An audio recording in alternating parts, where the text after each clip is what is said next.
Hoy vamos a analizar una de las lecciones más impactantes de la historia moderna, la caída del Tercer Reich. Y es que vamos a intentar entender cómo es posible que un poder que parecía absolutamente invencible se viniera abajo con una rapidez que, de verdad, dejó al mundo perplejo. La pregunta clave es esta, porque aquí no estamos hablando solo de un capítulo en un libro de historia, no. Estamos ante un caso de estudio brutal sobre la fragilidad del poder cuando se cree absoluto. Para entenderlo bien, vamos a seguir un camino muy claro. Primero veremos esa imagen de poder total que proyectaba el régimen. Luego identificaremos los momentos clave, esos puntos de inflexión que lo cambiaron todo. Después nos meteremos dentro, a ver la desintegración interna. Y por último, la gran lección que nos deja todo esto. Venga, empezamos. Para comprender la caída, primero hay que entender la altura desde la que se cayó. A principios de los 40, el mito de la invencibilidad nazi no era solo propaganda. Para muchísima gente en Europa, aquello parecía una realidad incontestable. Pensemos por un momento en la situación. La Alemania nazi, el famoso Tercer Reich, se veía como una apisonadora, una maquinaria militar y política que no tenía freno. Su control se extendía por casi todo el continente. La idea de una derrota en ese momento sonaba a ciencia ficción. Pero claro, esa fachada de dominio total ya empezaba a tener grietas. Y es justo aquí donde entran en juego los grandes puntos de inflexión, los momentos que empezaron a romper ese mito de la invencibilidad. Si hubiera que elegir un solo momento, un antes y un después, sería este, sin duda. Stalingrado, en el frente oriental. Aquello fue muchísimo más que una batalla. Y es que lo de Stalingrado tuvo un doble impacto, brutal. Por un lado, el desastre militar, que fue catastrófico, sin paliativos. Pero por otro, y esto es quizá lo más importante, el golpe psicológico fue demoledor. La idea de que el ejército alemán era invencible se hizo añicos, se rompió para siempre. Esta cronología lo resume a la perfección. Stalingrado, en el 43, es el principio del fin en el este. Solo un año después, el desembarco de Normandía abre un segundo frente masivo por el oeste. Hay que fijarse en la velocidad, ¿eh?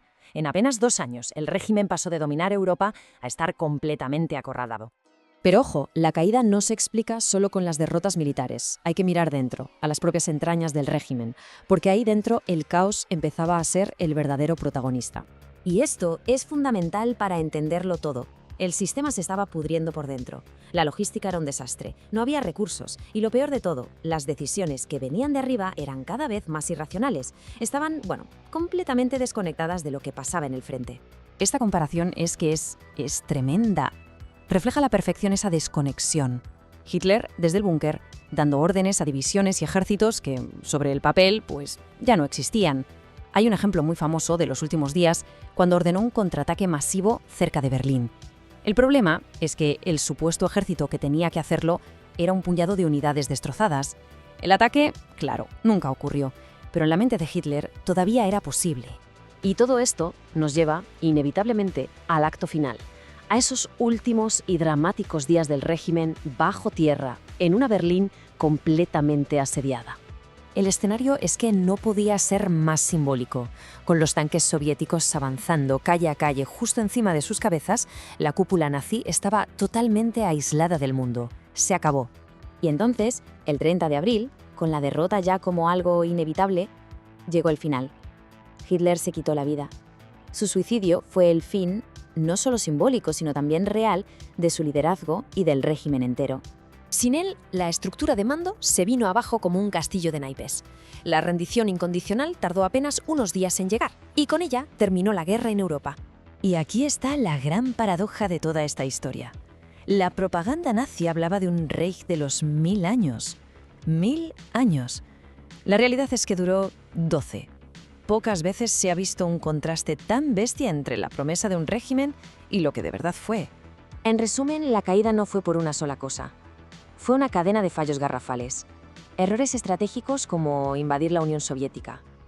Una sobreextensión militar que era imposible de sostener.